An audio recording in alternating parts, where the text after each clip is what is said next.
we're going to see exactly how they're going to be doing up against BDS. Now, for those of you who do not know, there's many of you that might not watch Europe, but Oregon is a map that we will often give to BDS. They are really good at it. At the same time, whenever they do lose, it is on Oregon. But it is one of their better maps. And then you're wondering, well, Hap, why is it one of their best maps? Well, if you go into the basement and you see that big pillar that is standing there, I think many of you will be able to envision that in front of yourselves right now, fantasize about it. If you put a Shaiko behind it, you're not going to get through. No. That is basically it. If you put Shaiko behind the pillar, he will be taking you out, so you got to deal with him first. Either way, talking about dealing with, the Thatcher is going to be banned first, so BDS will not have that available to them in these first 6 rounds, and that will decide which operator they do not need. It's going to be the Yana. That is an interesting one. That might play into a little bit more of a oNe, Gates, or just general droning instead. Iana's seen a big old pickup in play. If you're unaware why, it was actually the introduction of the Gun 6 alongside oNe. You think about what she can offer with a Gun 6 and a pocket 2 frag grenades and a repeating resource to try and burn through those gates in your Gemini that you get back in your pocket after only a brief bit of time. Yeah, that's why she's everywhere. Tie that in with a cheeky old good gun to kill people with and you set yourself up for a bit of success. Oh no, wait, she's gone. She's off the board, as is Mira and Jaeger. Fairly standard there. Turns that little fight around Blue and Elbow into a little bit less of a structured affair as well. If you're setting yourselves up with potentially a mirror window looking out of kids' dorms, the hold that you can do there becomes a little bit more cautious. It just limits that tertiary site too. Now you see the ashes open and Shaiko instantly deciding to go back onto it here. It's Brede back onto the Hibana and he will be accompanied by Rafal on that Maverick. Seeing a 6-bit coming out on either side, Mute to Goyo, and the Twitch is still wondering what they would like to bring. Lems has to be quick, and it's going to be Zofia. So we have a triple soft breach setup and a double hard breach as well at the same time. And as we are going to that bottom floor first, we know there's 2 ways of approaching this. You could either go for the back stairs and Blue, or you're going for a freezer and laundry push. Now, both have their advantages, both have their disadvantages. We see more successful rounds on average for the elbow and backstairs stake. However, lately, we're starting to see a bunch of actual successful ones from the laundry as well, so you got to keep that one in mind.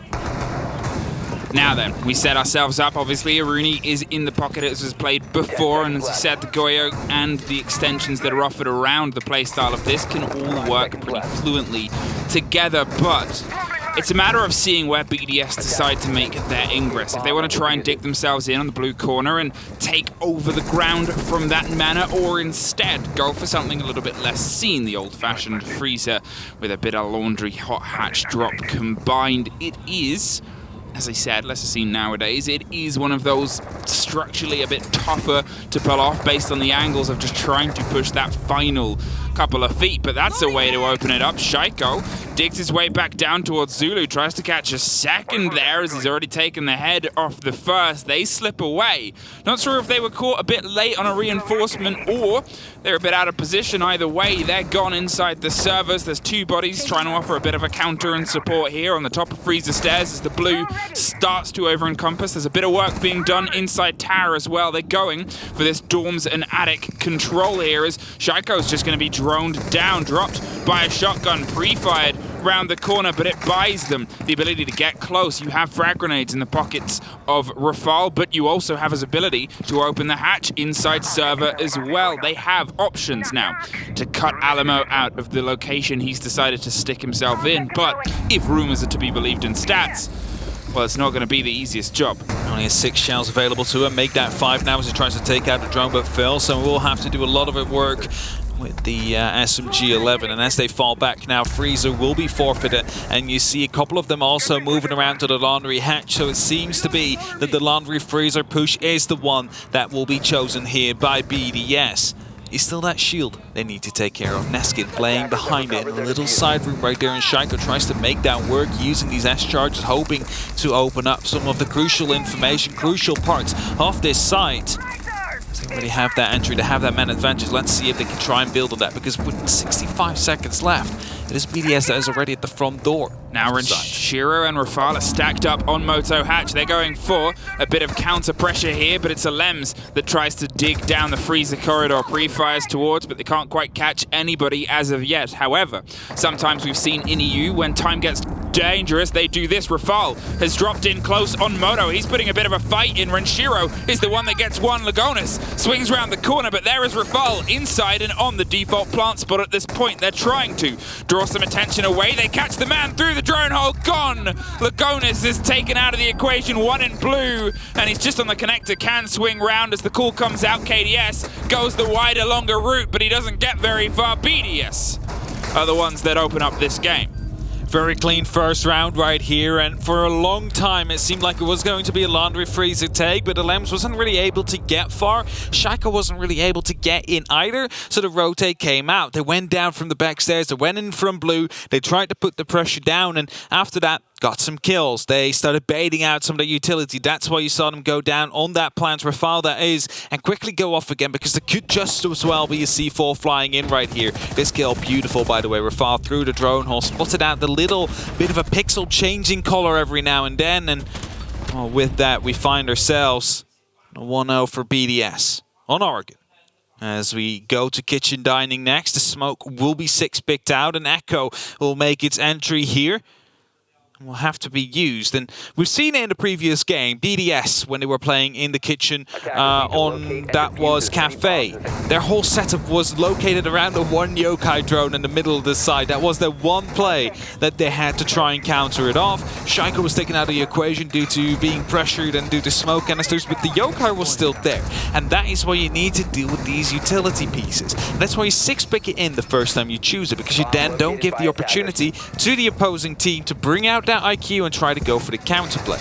Of course, they are visible now, the yokais. They're no longer cloaked whenever you're not on them. So you have to be a little bit more careful with them, and that's often why they do get hidden in like these little power positions. For example, you can throw them on the bunk bed right there. It's hard to show. Or you can toss them underneath a little cabinet.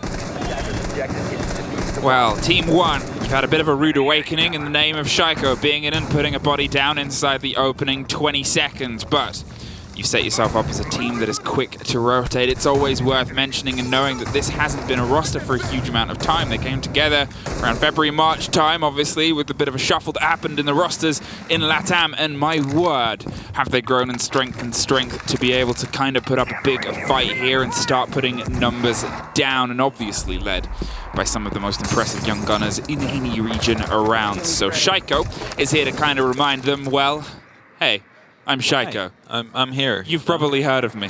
You've heard of me. I'm one of the best frogers in the world currently. I'm not having the best tournament as of yet, but hey, you know, that can always come, and he definitely started off strong in that one round, whilst Renshiro working on opening up from the top floor. They're trying to get some verticals, and oh, look at this. They're going to be using the Maverick right here to create a little hole. Yashi can get challenged back from it, but he can also try and get a grenade in there to dislodge them from the shower's position. And with Shaiko around the corner, surely they want to take control of that as quickly as possible by pushing up right into that hallway. Very clever, very precise, and very trepidatious. It gives them a bit of a window and an opening to try and close back. As you saw, they fired back against them, but BDS, they're clean in their ability to try and just keep a handle on this. They want to pop that Banshee on the door, but that Wamai is going to catch the first one. There isn't a second, so the second might be able to actually drop this as the wall itself gets popped open. Finally, they have themselves a clean entrance here on the swing round into that prep room as the arena gates revealed on the opposite side. Rafal steadying away and making showers a very uncomfortable place to keep yourself set up. Look at all of those red bodies that have found themselves cornered off the site, playing around the back of it itself. Nobody has active feet inside, but importantly, they still have the possibility of some verticality. They might be able to get above the kitchen if they go that deep, but Renshiro is going to make sure that he cuts them off at the pass. A first Echo drone pops him off and gives a bit of a rumble and tumble to a screen, but with Rafal grenading the door, they still cannot get close. So Yokai inside the showers just trying to hide and putting up some stunts right there as Alamau gets the first kill on the likes of oNe to make sure that BDS gets one drop. Shiro picks up one, instantly gets traded. However, grenades are being tossed in, forcing KDS to go wide and through the hallway. And this might be a bit dangerous there as he gets taken out himself. Rafal picks up the refrag and brings it back to 3-3 with only 25 seconds left. 25 seconds, they've stepped themselves back into the boots of people that have died inside this room. A lot of bodies and not a lot of time to make this work. BDS tries to stick it. Lagonis goes wide and goes for the drop and gets it. They're just going to stick it with all the bravery of a man that might not know how close they are. He seemingly does, and they somehow pull it back, but now it's a 1 versus 1. Drops the last man, has a lot of time, but neither of them have a lot of health. It's got to be who sees who first and who gets that quicker reaction. I talked about verticality before. Look where Rafal has got himself up to. He is waiting for those pings, and that call drops down and pulls away. Very well played there by Levy to bring a bit of attention and then kind of push them a bit further off. But with that ticking timer and those pings still coming through, there it is, Rafal! Had the drone ready, they had the information, but a beautiful shot nonetheless, just peeking in right there. You see the smiles on the player cams. Well played out. It took them a bit. It was a bit of a scuffle trying to get control after a bit of a bloodbath in the showers. But nothing that water cannot sweep away. 2-0 for BDS as we speak, and we are going to the top floor next. The bedrooms are up as the next battlefield, and oNe needs to make sure that they are going to be setting themselves up for a good round here now. BDS currently 2-0 up. That is already a better start than they had against FaZe, we can say, because we kept on trading rounds there back and forth up until FaZe suddenly managed to get 2 in a row. So that is currently not happening, but it's still going to have the opportunity to turn it around though. Team oNe is finding themselves on that top floor now. According to many, the favorite bomb side, there's plenty different ways to go at it here. You could either go for an attic and a trophy push. You would open up the master bedroom ball in that case. But what we do see a lot lately as well is that we have a player coming up from the white stairs. We have a rappel up on the kids' bedroom. We have a member coming down throughout the big window. That is going to be a very good crossfire you can set up from there on. And if you clear out the bedroom, you're going to be able to just quickly plant behind the bunk, and there's nothing they can do about it, but maybe a C4 from below. Well, Team oNe, you're still keeping your site rotation hot here as you find yourself moving up to the dorms, setting yourself with potentially a little bit more of the ground under your control, because so far BDS have done a very good job at shepherding. They clear those little pockets of space that they need. Okay, it's not the biggest reliance upon it. Obviously, we saw in the first round the hot drop down electric hatch that led to a kill through a drone hold to start piecing things together and allow the other bodies to move through, but then it was pretty formulaic. There, it was the bravery of a man that stuck that diffuser when he needed to and then clutched out the rest of the round. That is one of those situations where it's the bravery of him that brings that round into their favor. So can you get a little bit more here against Team oNe, or Team oNe, can you read that although it's 2-0, there are these moments where you're so bitterly close to being able to pull back that ground control? That's it, right. They do keep on getting close, but unfortunately not able to win it out as of yet. And as Rafal's putting up some quick work right here to create a line of sight that can be used by LMs to try and cover out whilst the actual opening will be made. You see then that the Mute Jammer quickly gets taken now. You might be wondering why, right? Because, you know, you can still open it up, right? With the Maverick, you don't really need the Hibana to come across, but it allows for the drone to go in and get some information out. And as Rafal is doing quite some work on it, I don't think he's actually going to make a rotate. Yeah, he's an artist. He is an artist. He's a French artist, and he calls that piece Windows. And well, we call it, as you've just pointed towards it, an open extension here around. Shaiko's seen it on walk-in, but they've seen him. Alamo goes deep inside the cover, tries to see if he can catch somebody on the close side. 3 charges are going to keep him alive, because if he goes for a rotate, he knows he's in for a very tight gunfight, but he has no real reason. There he goes, slips by just able to escape that with a sliver of his health that he had before. If it was a couple of bullets had gone a little bit earlier, he would have been in a very tight spot. Risk and reward. And talking over Lems, do you know how close they are to you? Do you know that he's creeping around? Neskin is just inside the kitchen waiting and causing some problems. You have the drones that are steady making their way, and you have Shaiko now on the backside of Zulu. But if Neskin's gone unchecked, this could be a big problem. I need to check indeed, but the drone is not there, so Neskin has the opportunity to go big right here as Shaiko now wants to move up. KDS and Rafal both taking a lot of damage as the first kill comes in. Alama will be dropping Rafal and has the opportunity to go big now. Neskin is being hunted down, will be caught off whilst reloading. Lem's able to pick up a very important kill here with 20 seconds left. Well, Shaiko was holding one angle, got dropped from the opposite side. Impact and a new body goes underneath Alamo. Takes the rotation and the moment to drop one more underneath the Lems. Meets his end from the open hatch. A cold diffuser, and Team 1 have been everywhere. I said they were close to controlling the space. This time they made sure it never left their grip. Team 1 find their first round. Bit of time used there potentially to discuss. It's an extra 10 seconds that you will not get otherwise. What went wrong? Is the big question. It wasn't Neskin actually hiding. He was picked up without doing any damage whatsoever.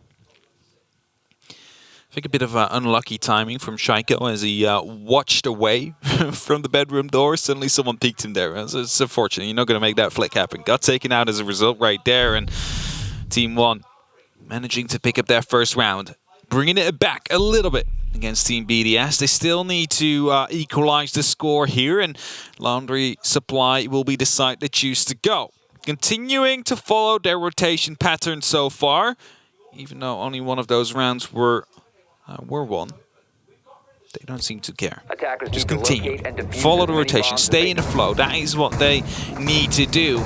Maybe change a little bit on the setup, but if I'm quickly hovering over it, I do not see a single change. So gotta make sure that they're this time prepared for the push from the back. Okay, BDS, you set yourself up for success here with your first take, and you were able to catch one of the Team 1 players. I'm going to say out of position. Obviously, we didn't see the entirety of the firefight because it happened so gosh dang quick, but where he was inside Zulu, you assume he was going to make his way towards servers, or he was going to try and set themselves up for a rotation, so they'll probably be more aware of that quick possibility of pace, but there's no guarantee that BDS are going to head that way again. As we said, there's multiple ways to try and crack open this site. That was just their first point of ingress here. We see Neskin and Levy both getting a little bit closer to the fire on the back of the shower corridor as the other one heads upstairs to dorms to see if they can try and catch a BDS approach by surprise. Fall back, both of them. Using the freezer stairs to do so, but to realize we can hold on for a little bit longer. The hatches are, or the windows are being opened up, and I believe Shaiko is trying to go for the chase here. Drones are coming out as well, and now this will be the call for them to decide to fall back as they have been spotted out. Shaiko is hot on their tails. They're going to be waiting around the corner. It's not a shotgun this time around from Alamo that is holding it. Drone used as a bit of a bait, seeing if someone would shoot it. Not the case. So now Shaiko can drone out a little bit, gain some information, and will gain valuable information here as he manages to park the drone right into the drone hole, spots out 2 players down in that hallway as well, and we now know where a lot of pressure is coming from. Shaiko being able to crouch walk his way all the way down freezer has really got some pace into their pockets as they start to finally crack open electric and the other associated hatches. Alems with the pressure down the back stairs with Renshiro doubling up as they try and get rid of any electronics, maybe anything that was just holding on. Potentially a Banshee could have been there before. Either way, it's gone now, and that's going to make sure that the cost of this push is something that can happen much quicker. There is still another body stacked up. Shaiko on laundry stairs. Brede looks like he's going for a rotation to try and actually back up and offer some support elsewhere instead and leave the one man on a mission to his mission, making sure that instead the cover is going to come out for the trades on this opposite split side. They're happy with Alems and Shaiko doing their own business and pinches on the opposite sides as they were able to before. It's whoever can find that first blood. The C4 gets dropped as if he knew that that was going to come through, and he's practiced every single day to shoot clay pigeons out. He drops it before it gets close. Able to leave it up to these last 50 seconds, still a 5v5, and they need to go for the execute quick. Breedays holding off for a potential rotate through blue right there, as Shaiko going quite low himself. In the meantime, it's Renshiro taking off a gunfight right there. Smoke canisters are being popped. They need to hurry, but there's no way in. It's BDS that need to find themselves their own way or create it, as Levy will be able to drop the one, but Rafal's going to go for the refrag. In the meantime, the whole chaos is happening right in front of us, and Renshiro hoping to make something happen. Picks up one, but there's still one right next to Ebo. That's it. KDS is in between two bodies, and, well, that grenade almost makes it for no longer. He's aware there's somebody waiting. It's actually the drop. The grenade gets him in the end. Renshiro has the double, but they only have 10 seconds. Shaiko digs his way up close as Brede locks off one more. Alamau, he's able to find one more. The diffuser is cold. He's on the floor with a shotgun, picked back up and dropped. But Alamau! 1v3, beautifully played. Gets the first, Hibana rushing at him, picks up the first with the shotgun, goes prone, and gets Shaiko as well. 2-2, drawn up, equalized. And Team 1, that's a big punch to give out to BDS. There's going to be a hell of a long highlight reel for him at the end of this tournament. It definitely will be. I think he's going to get a lot of eyes on him here as well. I believe Pangu was tweeting out to him as well, like, you're still young, there is no pressure on you. And he's definitely playing like there is no pressure. He's just getting these beautiful plays, winning these rounds, and even matches for one. For Team 1. Honestly. Beautifully played. I have nothing else to say about it. It's like there's not much time left. It turns into a 3v1, but the diffuser is down. That is a good situation for him to try and clutch it. And he gets the first one just running at him. Brede, I believe it was, with the Hibana. And at that point, you need to synchronize that peek. But you don't know which angle he's at. If he's further backwards, he's going to be peeking the door towards the side first. If he's in that corner, he's going to get you if you move through laundry. So they tried their best in the likes of BDS, but it's really hard to try and synchronize with 5 seconds and no direct information, no precise information on his exact coordinates in that room. 10 seconds to go. Okay, we're back in kitchen. We're 2-2. We're all squared up, and last time, well, this was the last round BDS were able to take. Since then, twice in a row, Team 1 have said, oh no, wait. We're here to make sure that we can make our mark on this tournament and this game. Latin America obviously had a little bit of a rough start to their day, as APAC was able to take a win apiece from LATAM teams, and Team 1 are here to make sure that it's an entire guessing game for the rest of the day, an unpredictable tournament of who is going to take blood from who next. Here, though, they set themselves up with a similar extension as they played before. BDS, however, have gone for a big adaptation, pushing via meeting and open seemingly this time round instead of that big space. Prepped on a door on kitchen, though. They're not going to play that game right now. They were ready to storm the site, but opted for a slightly different and more metered approach. All right. 2-2 as we speak. Team 1. Again, defending the dining in the kitchen. Are they going to be able to hold on, or is BDS yet again going to be able to make this one stick? No, Levy takes down Shaiko. Beautiful entry. To pick up that kill, now creating a bit of verticality here to use against the players of BDS, but he doesn't know he's going to get pushed right from Attic. Alems picks up 1, Alems picks up 2, beautifully played, trying to go for 3, but the top floor is completely cleared out. Alems, you don't have to worry about it anymore. Just hold off to the rotation because Alamau is coming. He's holding you off right there with that shotgun. We all know what he can do with it. 7 shells he has. Gotta make sure that some of those are going to be missing because 1 shell is enough to get a kill down.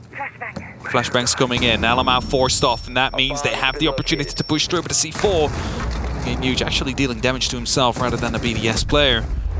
Jebs are deploying in the meantime as well, and oNe is just basically being pushed around right here. Some air stunts coming out from the Yokai drones, but BDS don't seem to care about it too much because they're afraid that they are getting pushed from the white stairs.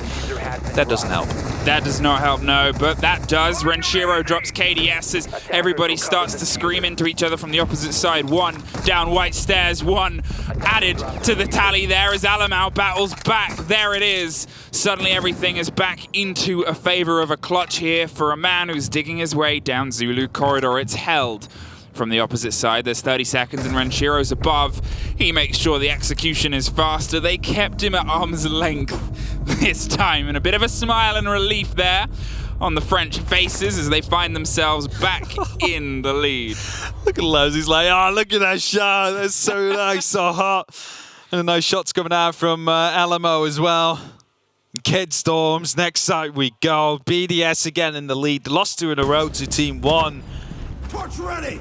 And look at that. The 2 rounds that were won. I'm gonna list them out to you. Round number 3, Dorms Kids.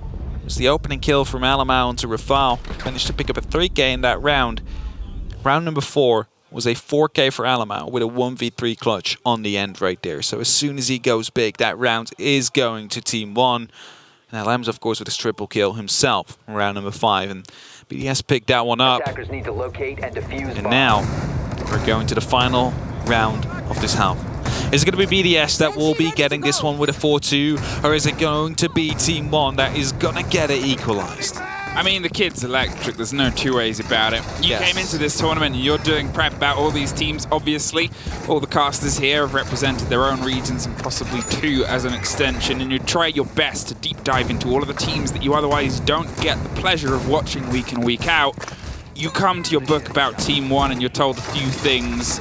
One of them is obviously how they've not been a team for a huge amount of time. It was an amalgamation of a few different squads brought in to try and step up, and boy, did they step up. A lot of expectations were smashed by people, and then it's followed up with just watch Alamo.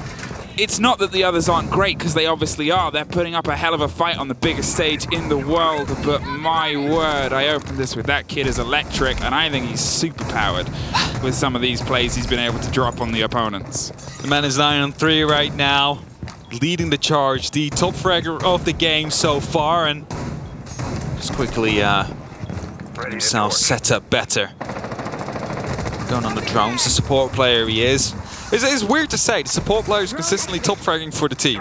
The SMG this tournament, it's unreal. insane, it's insane. The SMG Surgical is tool. literally the talking point of the tournament, and Alamo really living up to it as well, using it to great extent. But don't forget the shotgun plays. He has perfect knowledge on when to use that shotgun or when to use the SMG. You saw that in that clutch.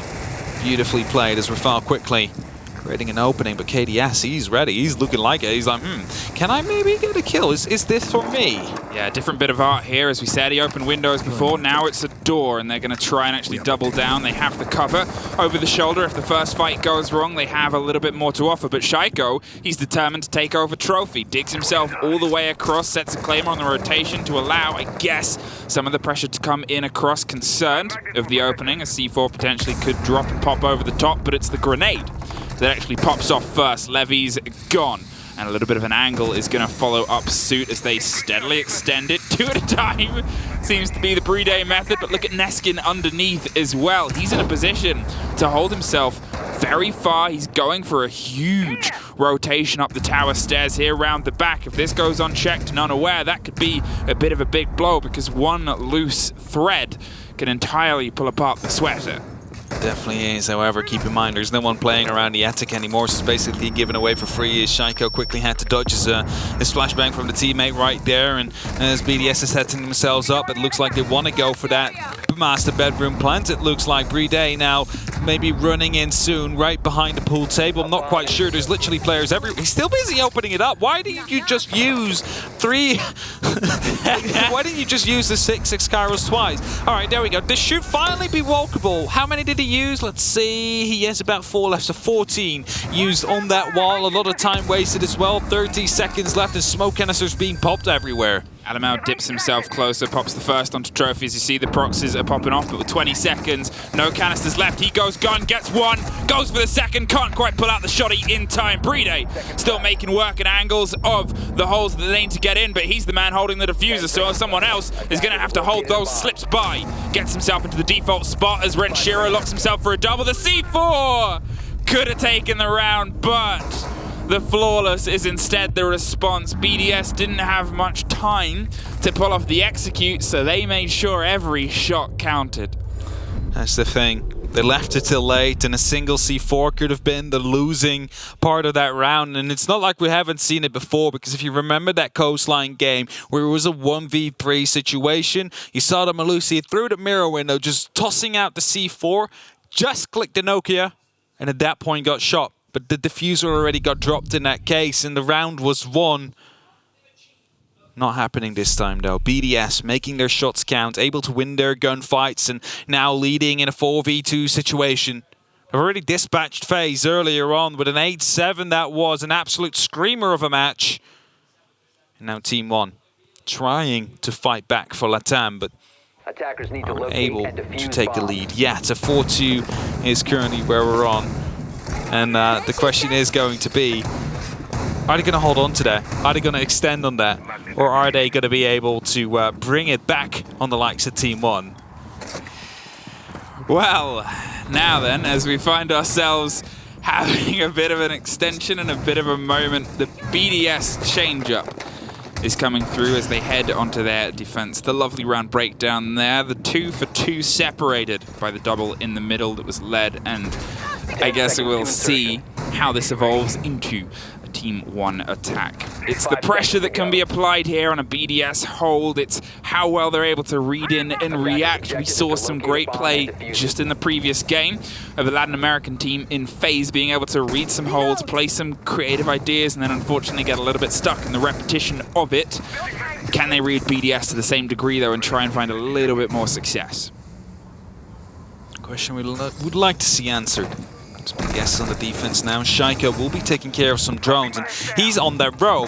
He has the verticality available to him as the hatch has been opened up, has the opportunity to rotate out. Shiro is some cover on those rear stairs, able to at least slow them down a little bit as more drones are coming out. Not quite able to get that piece of information removed, and Elamau now finding himself right in. Look at that, just opening up with the skeleton key, just not able to get any kill down, but it's enough to put a scare in BDS's hearts as they just run back to the side like, Alamau is here, we gotta go. we cannot give him anything. Yeah, well, now he's found a new target. The body in service has had to pull back as well. Lems, though, he knows danger and he knows how to thrive close to the fire, so he's waiting for a little bit of that pressure to come around the corner, sees the edge of somebody, but knows more pressure is about to mount, so finds himself a new angle. It's that little game of bite and pull back and bite and pull back, because he's well aware that these guns that are coming against him are very well put together. Popped open the hatch on the opposite side as Alamo's opening more and more doors to allow Lagonis to pop open the hatch above Freezer 2. Steady work and a minute 20 on the board. This is Rafal being pushed with a little bit more pressure now. We're going to get some Excars, I believe, on the E-box to make sure that Rafal's position will be hard to play in, as the Maverick already did take care of that hatch, and I believe that it is indeed they have him. Lagonis playing right on behind the sandbags, ready for any C4 to potentially fly through, but not happening, of course, as of yet. As the pressure seems to be coming down a lot from that hatch. It is also Alamau that is just completely off for now. Could be dropping into blue if he would like to. But it looks like this is going to be a laundry and a freezer take. It's just that there is still a bench in the middle of that door that is going to be very careful, very annoying as Alems picks up the first kill to KDS. As I said, he kept biting, pulling back. He's finally been able to find someone to sink his fangs into, and that means he can stack up and hold this corner and see if he can keep it going. The grenade is burnt. There's one more in pocket, but no oNe to catch it or body. There's the spray, though. Neskin slides by as cool as you can be in the freezer and sets himself up to hop over the box. The diffuser is steadying its way in, not too far behind. They're looking towards Laundry, and Lagonis is looking towards Renshiro, pulls him apart as they only have 10 seconds now. It's everything or nothing. Brede sets himself closer to drop it off. The shotgun round the corner, pops it off. Brede! We're talking about Alamau and how is he such a good support, but we all forget about Brede for a second, the man who came in Stage 1 2020 EUL. Absolutely topped the charge there. So many clutches he pulled out. And now you have the man just pushing up, getting one kill with the SMG. It's like, hey, I know you managed to get this nice little play with that shotgun. Let's pull that one out myself. And picks up a couple of great shots there as well, as quickly checking on the replays right here. The round, Alem starting it off with a great kill onto KDS. Neskin, however, with a great pre-fire to find him back. But then Brede right here. 1, 2, shut down. Round 1. BDS, round 5 in the pocket. And we see Rafal on the clash now. As we are going to the kids' dorms and the dorms main hall. Is this going to be where BDS sets themselves up for their 6th round? Or is Team 1 finally going to be able to strike back now? It's one of the best things about Siege and seeing the international competition is in a very huge kind of wave of, like, I guess love and emotion for your own scene is you get to get everything with a fresh pair of glasses. If you watch the same scene compete over and over again, it's not that you get bored in any sense, but you get used to the big, huge plays and players. Now you get to see these unbelievable, exciting players from all the different regions pop off against each other. It then also reminds you just how big these weekly players like Brede, like Alems, like Rafal, and I'm sure everyone from your own scene is getting this effect as well, as you go, oh yeah, this is how good we can be. And I'm not just saying this to EU, I honestly mean every region so far has had these huge moments that go, I love this game. And you're talking about it like that. I remember still myself when we were talking about stage 1, it was Brede, he managed to get like his 90 millionth clutch or something with the shotgun. And you're like, just another day at the office. You just see it's a 1v3 on Clubhouse Cash, and you see Brede is alive. Oh, BDS has this round, you know? It's going to be that kind of a day. But you also forget that just as like have these players. How much did people miss International Siege? Because honestly, this week has just been so good. Either way, we're only on the 3rd day. We've still got way more ahead of us, and it's going to continue right now with a quicker push. Lagonis isn't going to play around in the same manner that we saw a Habana trying to pop onto walk-in before. No messing. Look at how efficient. No fussing. You know, send your 12 pellets in and send KDS to the afterlife. Rafal, he's back on that clash, causing troubles down on the bottom of white and making sure that Alems has the beat and the read, and anyone that gets close has a hatch to drop out if he needs to go for a rotate, and obviously the big underneath rotate offers him so much. The air jab is going to cause a problem for the clash. Hops in, hops past, gets dropped. Shaiko. Yeah, I didn't just have Alems on my shoulder, I got Shaiko up top stairs too. What are you going to do now? Rafal surviving with about 1 HP. The grenade of either Neskin or Levy will be coming in huge if they want to take care of that clash. They need to make a stick now. There is 80 seconds on that clock. Neskin just tries to fire some shots, but he's not able to find anything yet. A grenade now gets cooked, gets tossed in deep, probably soon as well. That's the down onto Rafal, and a lot of damage down onto Brede, but they don't check the corner. LMs picks up Levy.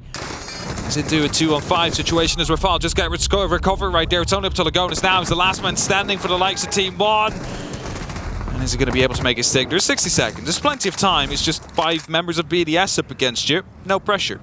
They set themselves up on the window. Lagonis is concerned about someone hopping out from underneath. Oh, Shaiko, please don't. But at that point, he's going for a deeg. He's going for a deeg tap. He's trying to get the pistol kill in, and now even go more aggressive with the bearing 9, but it will not last. Shiro. Final kill. He's having a good time. They're having a good time on the likes of BDS. They got to, because in the official rulebook, if they lose in groups, they have to leave Paris, don't they? That was. Is that in the official rulebook? Did you see that? It was. Didn't they already losing groups though against Empire? No, it was part of the COVID safety. Whoever gets relegated from groups. Oh yes, of course, yeah. Paris instantly. I thought you meant just one game. No. Okay. Otherwise, every single team would have left. That would have been a very quick event, only 3 days. Yeah, that was a joke that was going around. A tactical timeout is obviously the right time to take it because you don't really have any other chances. BDS, they've been able to step up the gear and tie 4 rounds in a row across defense and attack. They have been threaded perfectly. They're always in the position to pick up and carry and care for each other, and it seems like Team 1 are just struggling to try and get a handle on that tactical side. They're able to start making points of ingress, but seemingly when they come to these firefights, it's not that there's suddenly a huge slew of bodies and blood happening. It's that one of them is caught by a BDS setup. One of them is they go a little bit adrift. They think they can win a firefight, but there's another BDS player on the shoulder, as we saw there with the clash, in the cover on White Stairs, and in server room. Yeah. And that's where Team 1... Are those glasses also themed according to the Team 1? I would like to go back. I don't know if we can, but it would be very cool. It looks like the same color as the jersey. Look at that! Look at that! That scene with the jersey. Of course, it's not Team 1 glasses, but it's the same colors scheme, you know? It's That's next level. Apparently, any team If you want to win Hap's favor, get him themed glasses. I mean, to be fair, I sometimes see my glasses after the shirt I'm wearing as well. So it's, you know, extra bit of style points. I like how production did cut back to his camera. Yeah, thank you. Thank you very much. Appreciate it. 6-2.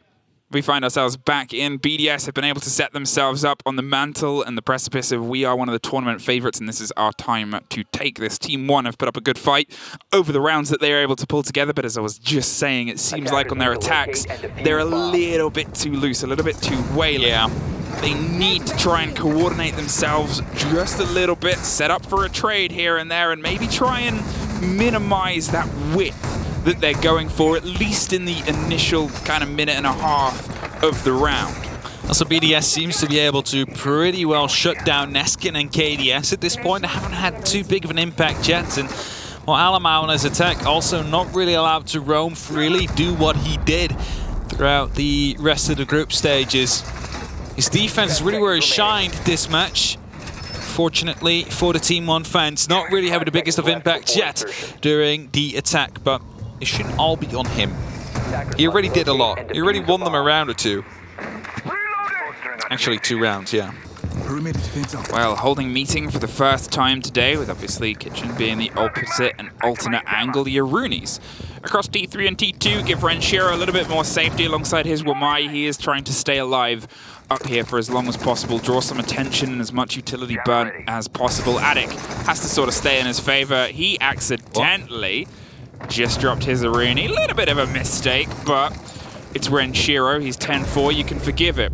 What you can't forgive there is Alamau. He drops from the underneath of the tower stairs and finds the first against the Lems taken out of the equation. That really isolates Renshiro now because he knows the bottom of the tower has fallen.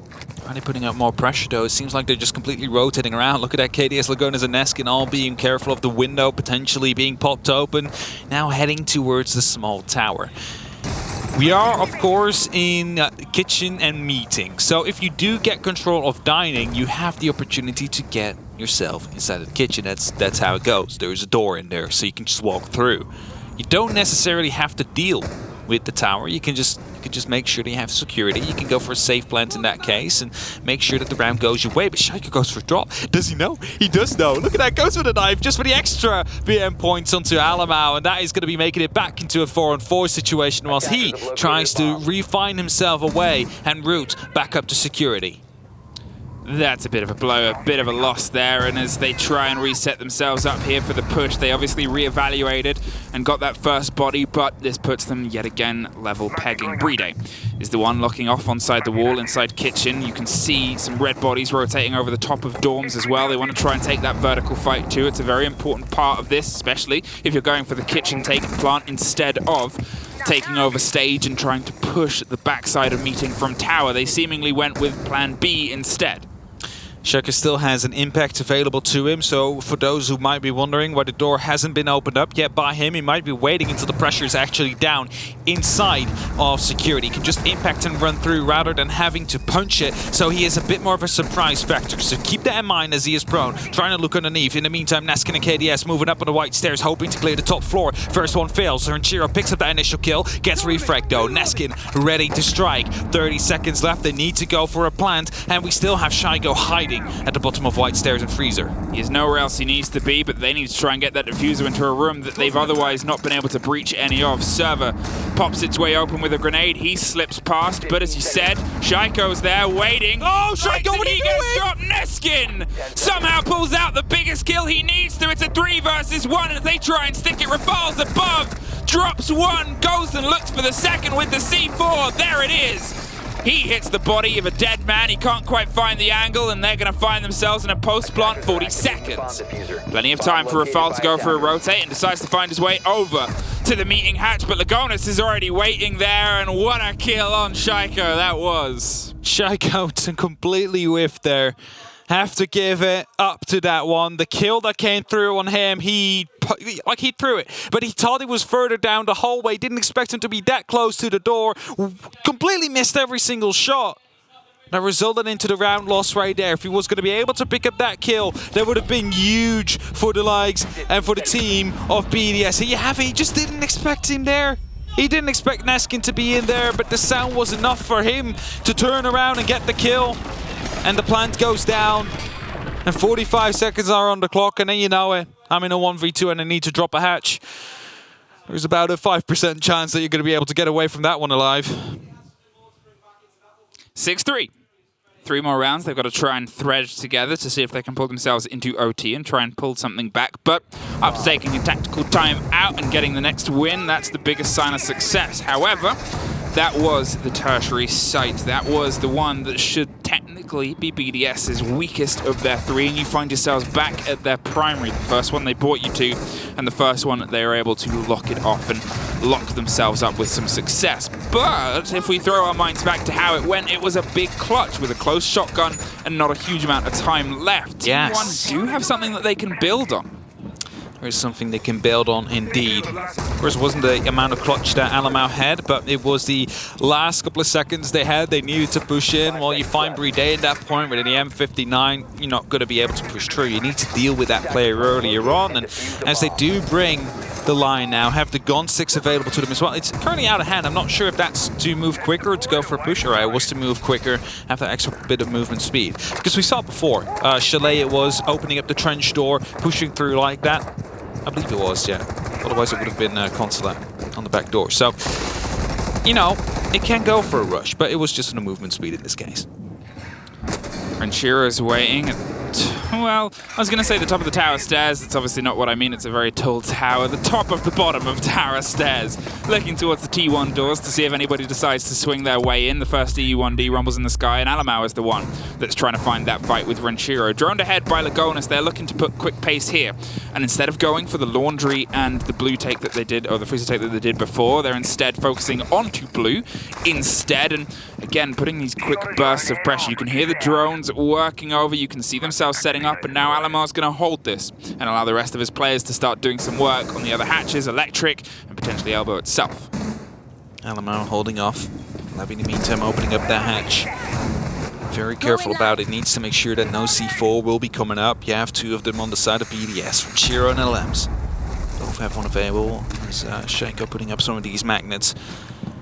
Looks, however, that there is currently not too much attention from BDS towards the freezer. So that is going to be a free bit of ground to take for Team 1.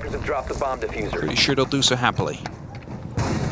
Well, Ems is setting himself up with the drones. Oh, no, there it goes. No more toys for you. Dropped by the shield as it got dropped to the Ash, swinging around the bottom of Freezer, but it gives you the idea where they're coming from. He said that they were setting themselves up, and they were, but it does seem like they're actually going to pull away from Electric. They wanted to give the fear that they might put some pressure onto Blue and maybe just clear them and force them into a more uncomfortable situation here. There is still one body on the backside, and it's KDS. As they swap places with Alamau, who's going to try and get himself in with a diffuser on the laundry side instead. But again, big angles. It seems like they're still adapting. I said it before, maybe they were going for laundry, but no.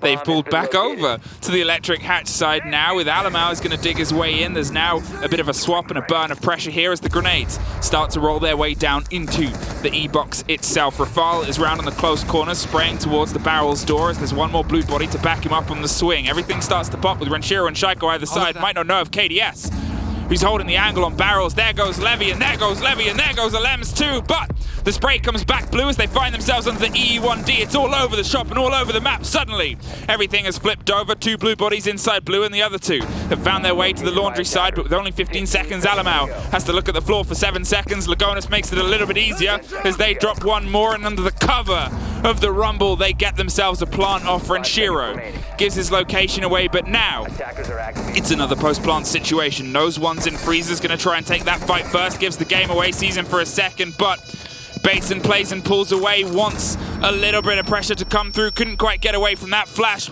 somehow survives and finds himself success in Lagonis' head, but Alamau, he's pulled his way back off to elbow. He's got himself a little bit of sense of security here. Tries to hop through the rotation. Renshiro. No time. Renshiro gets it. Yes, he does. He doesn't make it. BDS. You see the confusion as well. They had no information. He thought it was going to be saved. He